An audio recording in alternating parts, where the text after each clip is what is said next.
ప్రభు నామంన అందరికీ వందనాలు. దేవుని కృప వలన ప్రతిరోజు మనము ఆయన వాక్యమును వినగలుగుతున్నాము. గడిచిన నెల అంతయు కూడా ఆయన రెక్కల చాటున మనల్ని కాసి కాపాడి భద్రపరుస్తూ వచ్చాడు. అందుకని మనము ఆయనకి విధేయులుగా జీవించేవారుగా మనము ఉండాలి. ఈరోజు దేవుని వాగ్దానం ఏమనగా కీర్తనలు 36వ అధ్యాయము 5వ వచనము. యెహోవా నీ కృప ఆకాశమునంటుచున్నది, సత్యసంధత్వము అంతరిక్షమునంటుచున్నది.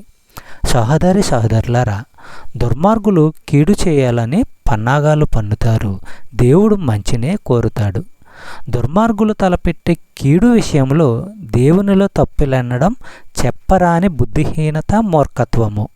ఆయన కృప ఆకాశాలంతా అంతులేనిది. మత్తయి సువార్త 24వ అధ్యాయము 35వ వచనము మనము పరిశీలించినట్లయితే, ఆకాశమును భూమియు గతించును గాని నా మాటలు ఏమాత్రమును గతింపవు. చెప్పబడిన వాగ్దానము దేవుడు దీవించి ఆశీర్వదించును గాక. ఆమేన్.